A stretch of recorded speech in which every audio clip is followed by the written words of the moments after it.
कहानी की शुरुआत होती है यंग करेज के साथ, जो कि अपने असली मम्मी पापा के साथ खेल रहा होता है। खेलते खेलते वो किसी एक गेट में जाके फंस जाता है। उसके बाद उसके मम्मी पापा उसे एक वेट के पास लेके जाते हैं। वेट उसको उस गेट से तो छुड़वा देता है, लेकिन वो उसको एक कमरे में बंद करके उसके मम्मी पापा को अगवा कर लेता है। उस बूढ़ो साइंटिस्ट का प्लान होता है कि धरती के जानवरों को स्पेस के किसी प्लेनेट में भेजकर उन्हें सुपर एनिमल बनाना। वो करेज के मम्मी पापा को रॉकेट में ठूस ही रहा होता है कि उतने में छोटा करेज आता है अपने मम्मी पापा को बचाने, लेकिन करेज महज एक बच्चा ही होता है तो वो ज्यादा कुछ नहीं कर पाता और अपनी जान बचाने के लिए एक टनल में जाके कूद जाता है। टनल के उस पार वो एक कचरे के डिब्बे में जाके गिर जाता है, जहाँ से वो देखता है कि वो सेम रॉकेट जिसमें उसके मम्मी पापा थे वो टेक ऑफ ले चुका है। अब शायद छोटे करेज को पता चल चुका था कि वो अपने मम्मी पापा को अब दोबारा कभी नहीं देखेगा। अब एक छोटा सा कुकुर का पिल्ला पूरा अकेला हो चुका था। वो उस जगह भूखा प्यासा अकेला ही रह रहा था। उसके कुछ दिनों बाद उसे म्यूरियल मिलती है, जिसे करेज पे दया आ जाती है और वो करेज को गोद ले लेती है। इतने सुनसान और खतरनाक जगह पे एक छोटे से पिल्ले का अकेला रहना सच में काफी बहादुरी की बात थी और इसी के कारण म्यूरियल ने उस पिल्ले का नाम करेज रख दिया। इस कार्यक्रम को रोककर हम आपके लिए लाए हैं करेज द कावर्डली डॉग के 4 सीजन और 52 एपिसोड थे, लेकिन इंडिया में इनके आधे एपिसोड भी नहीं दिखाए गए, जिसकी वजह से तुम लोगों को शायद इसकी पूरी स्टोरी नहीं पता होगी। तो अपनी बचपन की यादें ताजा करने के लिए रेडी हो जाओ, आराम से बैठ जाओ, हो सके तो कुछ खाने के लिए ले आओ। करेज की पूरी लाइफ की कहानी जानने से पहले हम इस शो के कुछ इंपोर्टेंट कैरेक्टर्स के बारे में जान लेते हैं। करेज, जो कि सिर्फ नाम का ही करेज है, असल में काफी डरपोक किस्म का कुत्ता है, लेकिन ये अपने मालिकों पे आई मुसीबत से लड़ने के लिए किसी भी हद तक जा सकता है। ये अपने मालिक म्यूरियल और यूस्टस की देखभाल करता है। म्यूरियल की बात करें तो काफी शांत स्वभाव की एक ओल्ड लेडी है, घर को संभालना, खाना बनाना और करेज का साथ देती है। यूस्टस एक बूढ़ा खड़ूस और चिड़चिड़ा किसान है, जो कि हमेशा करेज को डराना या फिर उसे नीचा दिखाने के लिए बेवकूफ ना समझ डॉगी बोलता रहता है। ना समझ डॉगी, तुमने मुझे कार्टून बना दिया। इसके अलावा इस घर का एक चौथा सदस्य भी है, दी कंप्यूटर, और ये कोई मामूली कंप्यूटर नहीं है, ये वर्ल्ड का फर्स्ट एआई कंप्यूटर है। इस कंप्यूटर की खुद की एक पर्सनालिटी भी है और जब भी करेज मुसीबत में पड़ता है तब यही कंप्यूटर करेज को सलाह देकर उस मुसीबत से निकालने में मदद भी करता है। एक पागल छुरी मारने दौड़े तो डरते हो। अब आते हैं इस शो के कुछ आइकॉनिक विलन्स के ऊपर। पहले आता है कैट्स, जो कि एक बिल्ला है और करेज का जानी दुश्मन भी है। ये करेज का काम तमाम करने के लिए हर बार अलग अलग रूप में आता है। उसके बाद आता है क्वैक द डक, ये एक चालाक बतख है जो कि एक्चुअल में एक चोर होता है। इस बतख का सिर्फ एक ही काम है, कीमती सामान की चोरी करना, और हाँ, अब तक इसे 12 मुल्कों की पुलिस भी नहीं पकड़ पाई है। उसके बाद आता है one of the most creepiest character the Fred. इस बंदे का थोपड़ा और इसकी स्माइल देखो, मतलब इस स्माइल को देखकर अभी के टाइम में भी अच्छे से अच्छा बंदा अनकंफर्टेबल हो जाएगा। और इस शो को हम बचपन में देखा करते थे। इस बंदे को एक बहुत ही बुरी लत थी, नहीं वैसी लत नहीं, इस बंदे को बाल काटने की लत थी। जब ये करेज को देखता वो उसको पकड़ के हमेशा टकला कर देता। बहुत ही सुंदर, मैंने सोचा दिखाई दूं थोड़ी शैतानी। अब फाइनली आते हैं इसकी स्टोरी पर। करेज, म्यूरियल और यूस्टस एक तेज तूफान के बीच में एक होटल में रुकते हैं, द कैट्स मॉडल होटल। वहाँ रिसेप्शन में उन्हें कैट्स मिलता है, जो उन्हें बोलता है कि यहाँ पे डॉग्स अलाउड नहीं है, तो इसको बाहर बांध गया। यूस्टस, जिसे करेज पसंद नहीं था, वो इस मौके का पूरा फायदा उठाता है और वो करेज को बाहर एक खंबे में जाके बांध आता है। हालांकि म्यूरियल उसे सांत्वना और कंबल देती है और बोलती है कि बस एक ही रात की बात है। करेज को बाहर बांध के दोनों बस सोने की तैयारी कर ही रहे होते हैं। मेरे बच्चों, डिनर पहुंच गया है। लेकिन रात होते ही कैट्स करेज के सामने एक डिब्बा रख देता है, जिसमें से एक भयानक मकड़ी निकलती है, जो कि करेज पे हमला करना शुरू कर देती है। और एक मकड़ी म्यूरियल के नहाने वाले पानी में होती है। करेज जैसे तैसे उस मकड़ी को हरा के म्यूरियल की मदद करने के लिए जाता है और म्यूरियल उसे यूस्टस को जगाने के लिए भेजती है, लेकिन वो बूढ़ो काफी गहरी नींद में सो रहा होता है और करेज उसे जगाने में नाकामयाब रहता है। लेकिन जब करेज दूसरी बार आता है तब वहाँ यूस्टस नहीं होता, तो करेज मदद मांगने के लिए रिसेप्शन में जाता है, लेकिन वहाँ भी कोई नहीं होता। उसके बाद करेज स्टाफ रूम का दरवाजा खोलता है, वहाँ पे देखता है यूस्टस को मकड़ी के जाले में लपटा हुआ। लेकिन जैसे ही मकड़ी यूस्टस पे हमला करने वाली होती है, हमारा बहादुर करेज उसे एक लकड़ी से कुचल देता है। अब कैट्स वहाँ पे आ चुका था, लेकिन करेज यूस्टस को उस पे दे मारता है। कैट्स फाइनली करेज को पकड़ लेता है और उसको बोलता है कि अगर तुझे यहाँ से निकलना है तो मेरे साथ एक गेम खेलना पड़ेगा। इस बीच म्यूरियल अपने ही दम पे उस मकड़ी को हरा देती है और करेज की खोज में निकल जाती है। करेज ऑलमोस्ट हार मानने ही वाला होता है, लेकिन इसी बीच म्यूरियल कैट्स के सर पे एक टेनिस रैकेट दे मारती है और मकड़ी के जाले में लिपटे हुए यूस्टस को लेकर वहाँ से चले जाते हैं। ग्रैंडपा का पहना हुआ कंबल तो बड़ा ही मस्त दिखता है, एक तुम्हें भी दिलाना चाहिए।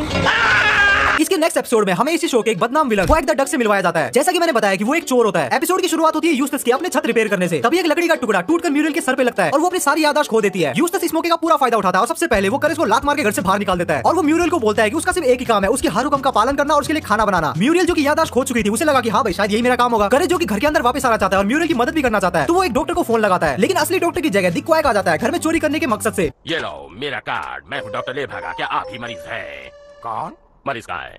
घर पहुंचते ही सबसे पहले वो यूस्टस को एक बड़े से हथौड़े से बेहोश कर देता है। उसके बाद म्यूरियल से वो पूछताछ करता है कि घर का सारा कीमती सामान किधर है, लेकिन म्यूरियल की याददाश्त तो जा चुकी थी, तो उसे कुछ भी पता नहीं होता और करेज ये सब देख रहा होता है, तो वो खिड़की के जरिए कंप्यूटर के पास पहुंचता है और पुलिस को बुलाता है। उतने में वो बतख म्यूरियल को एक बार हथौड़े से मारता है, जिसकी वजह से म्यूरियल की याददाश्त वापस आ जाती है, लेकिन वो बंधी हुई थी तो वो तुरंत कुछ नहीं कर पाती। करेज उसे रोकने की ट्राई तो करता है, लेकिन क्वैक उसे पकड़ लेता है और वो उसी हथौड़े से उसे मारने ही जा रहा होता है। तभी टाइम पे पुलिस आ पहुंचती है और वो क्वैक को गिरफ्तार करके ले जाती है। और जब पुलिस तलाशी लेती है तो वो यूस्टस को एक अलमारी में बंद मिलता है और हाँ, इस बार यूस्टस की याददाश्त जा चुकी थी। करेज भी सोचता है कि जैसे को तैसा, तो वो यूस्टस को वहीं बंद छोड़ देता है। एपिसोड के एंड में क्वैक पुलिस की गाड़ी से भाग जाता है और वो बोलता है कि ये हमारी आखिरी मुलाकात नहीं थी। इसके नेक्स्ट एपिसोड में हमें मिलवाया जाता है म्यूरियल के डरावने भांजे फ्रेड से। फ्रेड की पहली झलक कोई देख के करेज पूरा कांप उठता है और वो पूरा घबराया हुआ होता है, मतलब ऐसे थोपड़े से कोई क्यों ना डरे। जब करेज और फ्रेड एक साथ बैठते हैं तब करेज की नजर पड़ती है फ्रेड की कलाई में बंधे हुए एक बैंड पर, जहाँ पे एक नंबर और होम ऑफ फ्रीकी बार्बर्स लिखा हुआ था, मतलब ये बंदा सीधा पागल खाने से छूट के आया है। और ये बात करेज म्यूरियल को बताने की कोशिश करता है, लेकिन म्यूरियल कुछ नहीं समझ पाती और वो उसे बोलती है कि फ्रेड को बाथरूम दिखा दो। यूस्टस उसे समझा रहा होता है कि ये बाथरूम की कुंडी खराब हो गई है, तो अगर एक बार ये लॉक होगी तो बड़ी मुश्किल से ही खुलता है। म्यूरियल को अचानक से याद आता है कि वो फ्रेड को तौलिया देना तो भूल ही गई है, तो ये यूस्टस को कहती है फ्रेड को तौलिया देने को, लेकिन यूस्टस तो एक कामचोर बुढ़ा हुआ है, तो ये वो काम करेज को पकड़ा देता है और करेज को उसी बाथरूम में फेंक देता है और उसकी कुंडी भी लॉक हो जाती है। अब एक ही बाथरूम में करेज जैसा एक डरपोक और बेचारा जानवर और ये सन के आदमी बंधा, तो होना क्या था, उसने करेज की गुद्दी पकड़ी और उसको गंजा करना शुरू कर दिया।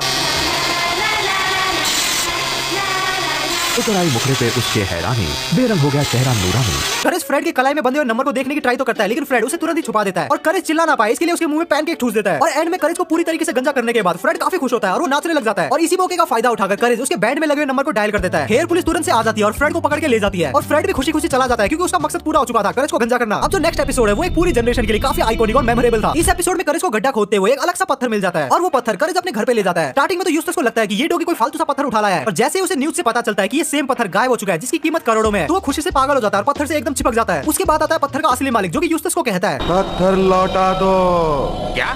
पत्थर लौटा दो वरना मेरा श्राप लगेगा। लेकिन ये लालची बुढ़ो मानने को तैयार नहीं होता, तो ऐसा ही होता है और श्राप लगना शुरू होता है। पहला श्राप लगता है जिसकी वजह से इनका पूरा घर पानी में डूब जाता है। हालांकि करेज जैसे तैसे करके उस पानी को घर से बाहर निकाल देता है और उसके बाद म्यूरल यूस्टस को कहती है कि पत्थर लौटा दो, लेकिन यूस्टस तभी भी नहीं मानता और दूसरा श्राप लगता है जिसमें उन्हें काफी एक तेज आवाज सुनाई देती है जिसके कारण उनके कान के पर्दे ऑलमोस्ट फटने वाले होते हैं। करेज उस आवाज के सोर्स को भी तोड़ देता है, लेकिन अभी भी यूस्टस उस पत्थर को लौटाने के लिए नहीं मानता। तो तीसरा और फाइनल श्राप लगता है जिसमें बहुत सारे कीड़े इन पे अटैक कर देते हैं। स्टार्टिंग में तो यूस्टस को लगता है कि हाँ अब सारे कीड़े चले जा चुके हैं तो अब उसका कुछ नहीं होगा, लेकिन कीड़े एक बार फिर से आते हैं और इस बार पत्थर के साथ साथ यूस्टस को भी उठा के ले जाते हैं। और फाइनली श्राप से मुक्ति पाने के बाद म्यूरल और करेज आराम से अपने घर में बैठते हैं। इस एपिसोड की शुरुआत होती है क्वैक के एक शातिर प्लान से। उसका प्लान होता है इस परिवार को हिप्नोटाइज करना। वो उनके दरवाजे पे आता है और कहता है कि मैं टीवी ठीक करने के लिए आया हूँ। म्यूरल उसे बोलती है कि हमारा टीवी तो टूटा ही नहीं है। तो फिर क्वैक छत पर चढ़ जाता है और जानबूझकर उनकी टीवी का एंटीना तोड़ देता है। अब वो इंतजार करता है कि वो उसे एक बार फिर से बुलाए। उस टीवी मैकेनिक को बुला लेना चाहिए। बेकार पैसा फूकने की जरूरत नहीं है।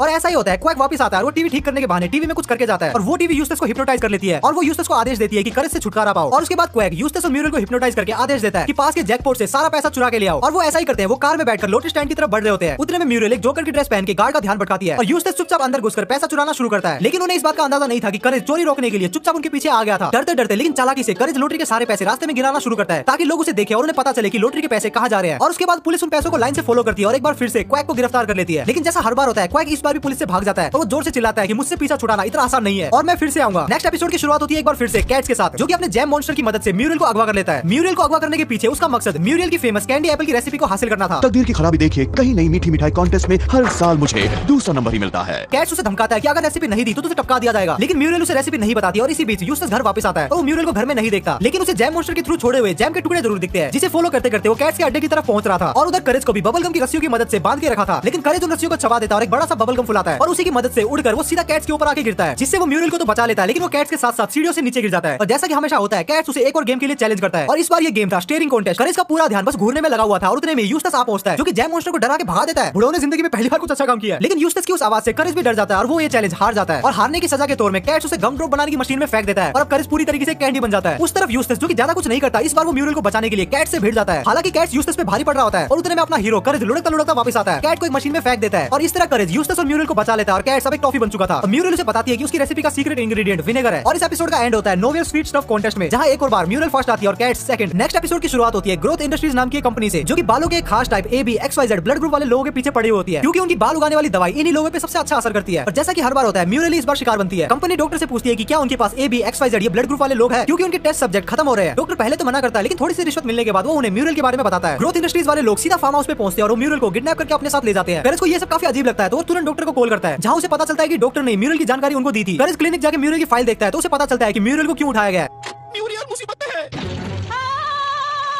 वो ये फाइल यूस्टस को दिखाता है, ये सोचकर कि शायद यूस्टस भी उसकी मदद करे। लेकिन यहाँ पे काफी बड़ा प्लॉट ट्विस्ट आता है और जब वो ग्रोथ इंडस्ट्रीज पहुंचता है तब उसे पता चलता है कि उसकी मालिक और कोई नहीं बल्कि यूस्टस की ही माँ है। जब करेज उससे म्यूरल के बारे में पूछती है तो वो उसे बोलती है कि मुझे कुछ नहीं पता, लेकिन करेज चुपचाप नहीं बैठता। वो चोरी छिपके बिल्डिंग में घुस जाता है और म्यूरल को ढूंढ निकालता है, जो कि सीलिंग से लटकी हुई थी और बहुत सारी डरावनी साइंटिफिक टेस्ट से गुजर रही थी। करेज तुरंत ही फायर अलार्म बजा देता है, जिससे सारे गार्ड्स भाग जाते हैं और वो यूस्टस की माँ से बचते हुए म्यूरल को लेकर खिड़की से कूद जाता है। एंड में करेज और म्यूरल घर में वापस आ जाते हैं और यूस्टस भी वापस आता है, सर में ढेर सारे बाल और ढेर सारे पैसों के साथ, क्योंकि यूस्टस के लिए सबसे ज्यादा जरूरी पैसा है और करेज के लिए म्यूरल। इसके बाद के एपिसोड में म्यूरल की सास एक बार फिर से ट्राई करती है कि कैसे म्यूरल और यूस्टस का रिश्ता तोड़ा जाए और म्यूरल को नीचा दिखाया जाए। भाई ये तो इंडियन सास निकली। कहानी की शुरुआत होती है दिन भर यूस्टस के साथ अजीब और गरीब और भयानक और नुकसानदायक चीजें होने से, और हर बार कुछ बुरा होता है तो म्यूरल उसके आसपास ही होती है, जिससे यूस्टस को लगता है कि शायद म्यूरल जानबूझकर यूस्टस को नुकसान पहुंचाने का ट्राई कर रही है।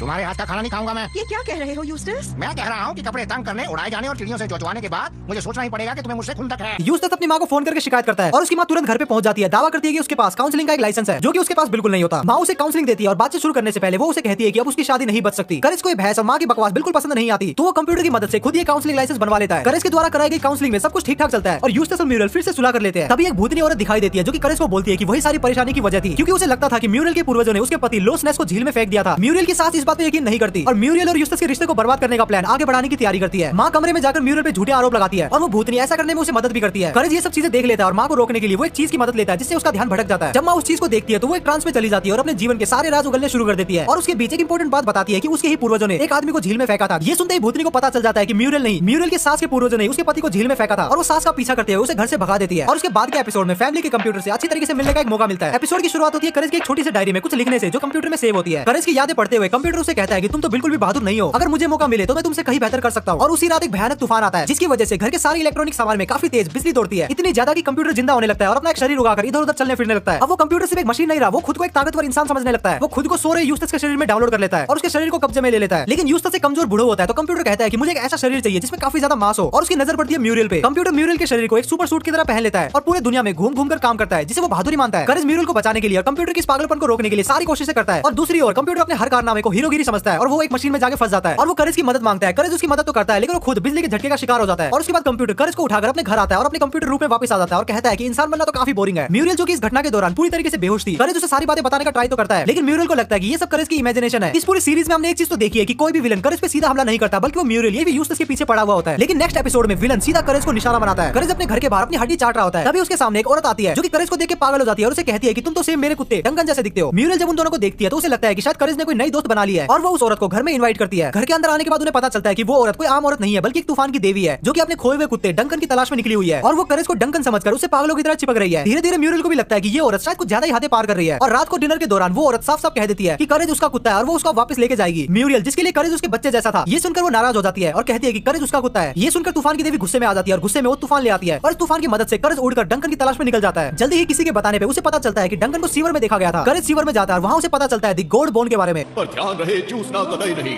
क्योंकि एक बार अगर इस पवित्र हड्डी को किसी ने चूसा तो वो हमेशा चूसता रहता है। करेज को कहीं से चाटने की आवाज आती है और वो घूम के देखता है कि डंकन उसी हड्डी को चाट रहा होता है। करेज को भी वो हड्डी चाटने का मन करता है लेकिन तूफान की देवी म्यूरियल के साथ क्या कर रही होती है इसे सोचकर वो रुक जाता है। इस डर से करेज अपनी हिम्मत को वापस लाता है और हड्डी को छोड़ता है और डंकन को लेकर वहाँ से निकल जाता है। जब करेज डंकन को लेकर घर पहुंचता है तो वहाँ पे एक नई मुसीबत खड़ी हो जाती है। तूफान की देवी देखती है कि डंकन को उससे ज्यादा उसकी हड्डी ज्यादा प्यारी है, इसीलिए वो करेज को ही अपने साथ रखेगी। लेकिन करेज समझदारी से काम लेता है। वो ऐसा दिखाता है कि वो भी तूफान की देवी से उतना ही प्यार करता है और वो उसकी हर बात में हाँ से हाँ मिलाता है, जिसे देखकर अब डंकन को जलन होने लगती है कि उसकी मालकिन एक नए कुत्ते को ज्यादा प्यार कर रही है। तो वो हड्डी को छोड़ देता है और एंड में तूफान की देवी और डंकन और म्यूरियल और करेज एक साथ दोबारा मिल जाते हैं।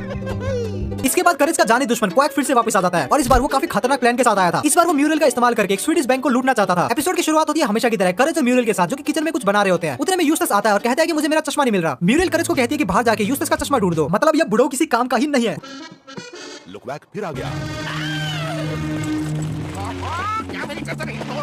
वहाँ पे क्वैक आता है और करेज उसे देखकर अपने मालिकों को बताने की कोशिश करता है कि कुछ तो गड़बड़ है, लेकिन वो दोनों करेज को सीरियसली नहीं लेते। क्वैक चुपके से म्यूरियल की रेसिपी बुक में रेयर स्वीडिश सिरका मिला देता है। अब म्यूरियल परेशान हो जाती है कि उसके पास तो ये रेयर सिरका है ही नहीं। तभी क्वैक खुद को एक होटल कंपनी का वर्कर बताता है और उसे स्वीडन ले जाने की बात करता है वो सिरका लाने के लिए। भोली सी म्यूरियल उसकी उस बातों में आ जाती है और वो मान जाती है। क्वैक म्यूरियल को एक बंजी रोप की मदद से अपने होटल बलून के नीचे बांध देता है। हालांकि म्यूरियल को ये सब ठीक नहीं लग रहा होता है और तभी क्वैक अपना असली प्लान रिवील करता है, एक बड़े से स्वीडिश बैंक को लूटना। म्यूरियल को वो गुल्लक के पास ले जाता है और उसे कहता है कि वो सिरका उस हरे पत्ते के नीचे है। अब म्यूरियल को पता नहीं था कि एक्चुअल में वो हरे पत्ते नहीं बल्कि उस देश की करेंसी है और वो एक एक करके उन सारे नोटों को उस बलून में भर देती है। उसके बाद क्वैक म्यूरियल को वहाँ से धक्का दे देता है। हालांकि हमारा बहादुर करेज खुद को गुलेल से फेंककर म्यूरियल को बचा लेता है और वो लोग एक दुकान में जाके गिरते हैं जहाँ पे बेची जा रही थी स्वीडिश सिरका और वो उसे लेकर घर वापस आ जाते हैं और क्वैक को पुलिस पकड़ लेती है। इस एपिसोड में ना सिर्फ यूस्टस की तबियत खराब होती है बल्कि कंप्यूटर भी बीमार हो जाता है। एपिसोड की शुरुआत होती है म्यूरियल के साथ जो कि यूस्टस के लिए कुछ टेस्टी बनाने की कोशिश करती है ताकि यूस्टस को अच्छा लगे, लेकिन यूस्टस को कोई भी खाना पसंद नहीं आता क्योंकि उसमें सिरका मिला हुआ होता है। तो म्यूरियल और करेज ऑनलाइन एक नई रेसिपी खोजने में लग जाते हैं। उन्हें रेसिपी मिल जाती है लेकिन वो रेसिपी डाउनलोड होने में काफी टाइम ले रही थी। तो म्यूरियल थोड़ी देर के लिए नीचे चली जाती है और जब वो वापस कमरे में आती है तो वो कंप्यूटर को देखती है और कंप्यूटर उसे अपने अंदर ही खींच लेता है क्योंकि कंप्यूटर में एक वायरस आ चुका था। करेज भी म्यूरियल को बचाने के लिए कंप्यूटर के अंदर चले जाता है। कंप्यूटर के अंदर उन्हें वो वायरस मिलता है जो कि एक्चुअल में बीमार था। वो उस वायरस को एक खास जिलेटिन देती है जो कि यूस्टस के लिए बनाई गई थी। हालांकि वो यूस्टस को पसंद नहीं आती लेकिन वो वायरस को पसंद आ जाती है क्योंकि उसमें सिरका होता है और वायरस को सिरका पसंद आता है जिसकी वजह से वो ठीक हो जाता है। एपिसोड के एंड में वो कंप्यूटर के बाहर आ जाते हैं। उसके बाद वो यूस्टस के लिए एक सूप बनाते हैं जिसमें भी सिरका होता है। म्यूरियल और करेज यूस्टस से थक चुके थे तो वो खुद के लिए एक छुट्टी बुक करते हैं। वो एक जगह जाते हैं जो कि कैट्स के द्वारा चलाई जाती है जो कि एक पनडुब्बी जैसी होती है। लेकिन जैसे ही वो अंदर जाने वाले होते हैं कैट्स हमेशा की तरह कहता है कि यहाँ पे डॉग्स अलाउड नहीं है, लेकिन करेज खुद को डोल के भेष में बदलकर अंदर घुस जाता है। सबमरीन के अंदर म्यूरियल को चाय की जिम्मेदारी दी जाती है लेकिन जल्दी म्यूरियल को लगता है कि यहाँ पे कुछ गड़बड़ है और करेज इस बात को कंफर्म भी करता है कि डेफिनेटली कुछ गड़बड़ है। तो म्यूरियल कैट्स की पूछताछ करने के लिए जाती है लेकिन कैट्स उसे एक सेल में बंद कर देता है। हालांकि करेज कैट से चाबी छीनकर म्यूरियल को बचा लेता है लेकिन इस भागादौड़ी में सबमरीन का बैलेंस बिगड़ जाता है और सबमरीन के कंट्रोल टूट जाते हैं और वो गहरे पानी में डूबने लगती है। कैट शायद भाग जाता है लेकिन उसे एक शार्क खा जाती है लेकिन करेज सबको बचा लेता है खुद को एक गुब्बारे में फुलाकर। वो खुद को गैस से फुला लेता है और डकार के बुलबुले बनाता है जिससे सब लोग पनडुब्बी के फटने से पहले सरफेस पे वापस आ जाते हैं। नेक्स्ट एपिसोड की शुरुआत होती है काफी सारी अनाउंसमेंट के साथ जिसमें से एक अनाउंसमेंट थी शिकार का मौसम शुरू हो चुका है और जो भी सबसे बड़ा हिरन पकड़ेगा उसको कैश प्राइज मिलेगा। ये सुनकर यूस्टस को अपने बड़े भाई की याद आती है जिससे वो जब भी हंटिंग के बारे में पूछता था तो उसका बड़ा भाई हमेशा उसे ये कहता था कि तुम किसी काम के नहीं हो और वो हमेशा यूस्टस को यूजलेस कह के पुकारता था, जो कि सच भी है। बचपन की उन दुखी यादों से बाहर आकर यूस्टस खुद को साबित करना चाहता था, जिसके लिए वो हंटिंग कॉम्पिटिशन में पार्टिसिपेट करता है, और वो भी एक नॉर्मल गन के साथ नहीं बल्कि एक लेजर गन के साथ। हालांकि वो अपने सारे शॉट मिस कर देता है और आधे से ज्यादा शॉट तो करेज को जाके लगते हैं। जैसे ही हिरन का बाप ये देखता है कि यूस्टस उसके परिवार पे गोली चला रहा है, वो खुद ही बंदूक उठाकर अब यूस्टस का शिकार करने के लिए निकल जाता है। करेज यूस्टस को बचाने के लिए कम खतरनाक गेम शो करवाता है, लेकिन यूस्टस उसमें भी हार जाता है। वो फिर से हिरन पे गोली चलाने की कोशिश करता है, लेकिन वो चूक जाता है और उसकी गोली एक भालू के लॉलीपॉप में जाके लगती है। यूस्टस यहाँ पे शारा बनने की कोशिश करता है, वो अपनी टोपी हिरन के सर पे लगा देता है और हिरन के सींग खुद पे लगा देता है, ताकि भालू को लगे कि उस पे गोली चलाने वाला एक्चुअल में हिरन है। जैसा कि यूस्टस हिरन के सींग लगा के इधर से उधर दौड़ रहा था, तो असली शिकारियों ने उसे हिरन समझ के पकड़ लिया। इसके बाद का episode courage the cowardly dog के शो के सिर्फ 2 में से एक 20 मिनट का एपिसोड है। एपिसोड की शुरुआत होती है एक मिस्टीरियस मास्क पहने एक इंसान के करेज के फार्म में आने से। जैसे वो फार्म में आता है, करेज को देखते ही उसे पीटना शुरू कर देता है। वो कहता है कि उसे कुत्तों से सख्त नफरत है।